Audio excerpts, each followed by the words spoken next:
disons-le, qui était affligeante. C'est-à-dire que l'Élysée a pris le temps de faire ce montage-là. Ils n'ont pas autre chose à faire, l'Élysée, que de s'attaquer à un groupe de presse. Et donc, il va parler de labellisation des médias. De ce qu'on a compris de l'entourage d'Emmanuel Macron, il devrait parler. Après, tout ça est en train d'être écrit. Peut-être qu'au dernier moment, ils vont décider de biffer cette partie-là du discours d'Emmanuel Macron. Donc, en effet, discours enregistré 2 à 3 heures avant pour bien permettre de faire plusieurs séquences. Donc, on verra s'il le fait. Mais en tout cas, ce que nous disait ce week-end l'entourage d'Emmanuel Macron, bien sûr que si. Mais attendez, c'est une lubie du président de la République. C'est pas possible. Bon, ça bouscule un peu parce qu'on voulait parler des refus d'obtempérer. Ça date pas d'hier, on en parlera dans un instant. Non, c'est pas ça. C'est que si vous parlez, allez, pendant 20 minutes. Et combien de temps a duré le plus long, c'était 19 minutes. 19 minutes. Non, ce sera un peu moins. Ce sera entre 10 et 15. 10 et 15 minutes. D'accord ? Regardez les priorités des Français. Vous croyez que les priorités des Français, parmi les priorités, vous avez la labellisation des médias. Quand vous avez 15 minutes pour parler aux Français de 2026, vous connaissez tous les priorités des Français. En 1, c'est le pouvoir d'achat. En 2, c'est les questions de sécurité. En 3, c'est les questions migratoires. On vient de vivre une crise agricole XXL. Quel intérêt d'aller, si vous avez 10 minutes ou 15 minutes, placer dans ces vœux de 2026 l'histoire de la labellisation des médias, où vous imaginez mettre des gens, je mets des guillemets, indépendants comme l'ONG Reporters sans frontières. On sait qu'ils sont aussi indépendants que moi, je parle mandarin.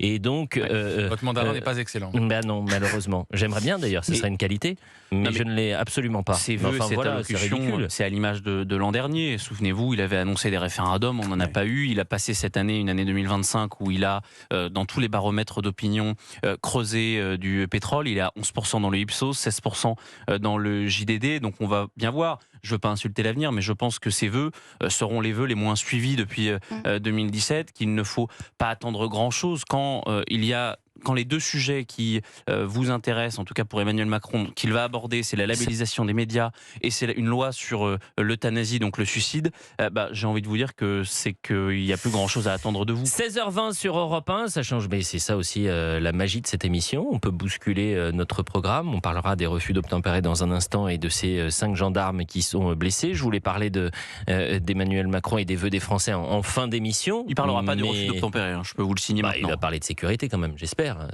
Oui, je pense qu'il y aura un petit mot sur le narcotrafic, sur la loi narcotrafic, mais c'est tout. Franchement, il ne faut pas attendre davantage. Alors, la question qu'on peut poser aux auditeurs, est-ce que vous allez écouter ? Qu'attendez-vous ? Est-ce que vous allez écouter Emmanuel Macron demain ? Qu'attendez-vous des vœux du président de la République ? Et de manière générale, qu'attendez-vous de cette année 2026 ? Pardonnez-moi, je vous ai coupé, cher Thomas. Non, mais de la même manière, en effet, je pense qu'il abordera le volet de la sécurité que sur le côté narcotrafic, en faisant écho à sa visite à Marseille. Il va parler des consommateurs, etc. Enfin, on a déjà un peu une idée de ce qu'il pourrait nous dire, mais il n'y aura rien sur le fond. C'est un sujet, l'insécurité, dont on sait que ça ne l'intéresse pas tellement. De la même manière, le sujet migratoire ne l'intéresse pas. Il a beau avoir promis 100% des OQTF exécutés en 2019, c'est de l'histoire ancienne. Pour ce qui est du reste, ça s'appelle brainwasher sur des faits divers, selon lui. Donc, effectivement, il ne va pas s'attarder là-dessus. Il y a bien plus important. Vous voyez, il veut des sujets un peu plus nobles. Victor Hérault, valeurs actuelles. C'était d'ailleurs chez vous que Emmanuel Macron avait promis 100% des OQTF. Des OQTF, c'était en 2019, oui, tout à fait. Non, mais moi, j'attendais surtout qu'Emmanuel Macron applique les vœux de l'année dernière avant de recommencer de nouveau cette année. Effectivement, Jules Torres a évoqué les référendums. Il l'a jamais, il a dit oui. Alors, il n'avait pas prononcé le mot de référendum, il avait dit, je crois. Consultation citoyenne. Voilà, les Français auront à trancher sur des sujets déterminants. L'a absolument pas fait. En tous les cas, ça ne venait pas d'Emmanuel Macron. Donc, qu'il applique d'abord les vœux de l'année dernière avant de se lancer dans les nouveaux vœux l'année suivante. Cela dit, ça ressemble à beaucoup de Français qui prononcent des vœux ou des promesses à la nouvelle année et qui ne les appliquent pas toujours. Peut-être qu'il va le faire à l'occasion de ses vœux. Non, mais là, en plus, si vous voulez, on va commencer l'année sur des chapeaux de roue, puisque potentiellement le 12 janvier, c'est la ratification du Mercosur. Oui. Donc, quelle sera la force de dissuasion de la France face à Madame Ursula von der Leyen? Est-ce que la France peut dire, en l'état, puisque c'était la formule présidentielle, jamais nous ne signerons ou n'accepterons l'accord du Mercosur, et nous allons évidemment protéger le monde agricole français, parce que en 2019 encore, il était au salon de l'agriculture, il s'était présenté comme un patriote agricole devant les agriculteurs. 6 ans plus tard, on cherche encore le patriotisme agricole du côté de la Macronie. Sylvie est en direct avec nous. Bonjour Sylvie. Bonjour. Comment allez-vous, chère Sylvie? Ma foi, ça va. Ça va très bien. Bon. Vous nous appelez d'où, Sylvie ? D'Auvergne. Ah, magnifique. Vous allez écouter le président de la République demain ? Absolument pas. Ah bon. Vous avez d'autres projets pour le 31 ? Oui. Rester tranquille et me protéger de l'ambiance politique actuelle. Mmh. Mais pourquoi vous ne voulez pas l'écouter demain, le président de la République ? Alors, très honnêtement, j'ai jamais vraiment cru dans ce qu'il disait. Ces deux mandats m'ont juste conforté dans le fait qu'il est, qu'il mène, qu'on rentre dans une politique bananière en France, que c'est pas lui qui dirige, que c'est un pantin. On voit bien dans les décisions qui sont prises au niveau des taxes sur les plus riches. Etc.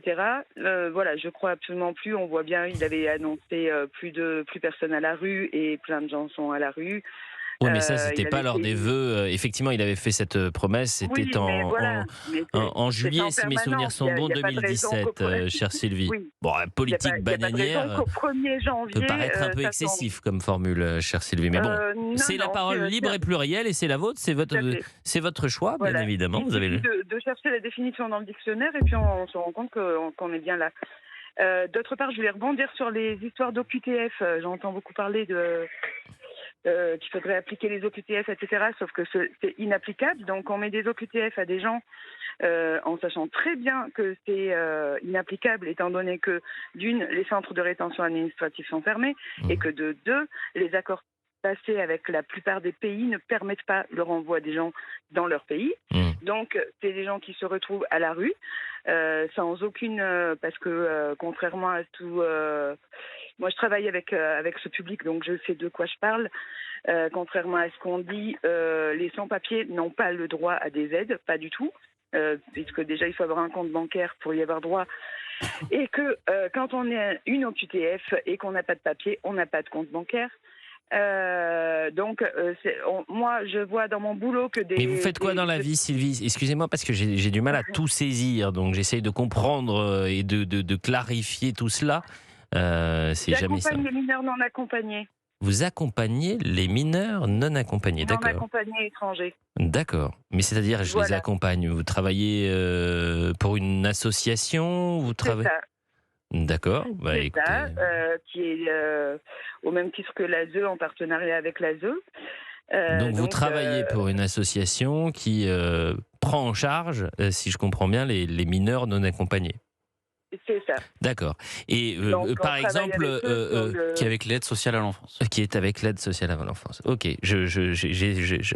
Mais on s'écarte un peu du sujet parce que là, on était sur les vœux du président de la République. En revanche, oui, c'est vrai que c'est. Vous avez parlé des OQTF. Oui, vous avez raison, chère Sylvie. Vous avez entièrement raison, et c'est même Victor qui en a parlé, puisque là aussi, c'est une promesse non tenue du président de la République, puisqu'il avait dit en 2019, 100%. Il ne peut pas appliquer. Promesse irréalisable. Il a multiplié les OQTF. C'est délétère pour tout le monde parce qu'on crée des situations où des gens qui avaient un travail se retrouvent avec une OQTF et se retrouvent à la rue sans pouvoir travailler, sans logement, et on ne leur laisse même pas le choix que de devenir délinquant pour survivre. Non mais personne, on n'oblige personne à devenir délinquant, madame. Le principe de la Constitution, le principe d'un État de droit, c'est qu'il y a des règles, il y a les étrangers, il y a les nationaux, il y a ceux que l'État ne veut pas sur leur territoire. Donc oui, ça s'appelle les OQTF. Vous savez, les OQTF, il y en a dans tous les pays du monde, madame. Oui, et vous savez pourquoi on les multiplie, les OQTF ?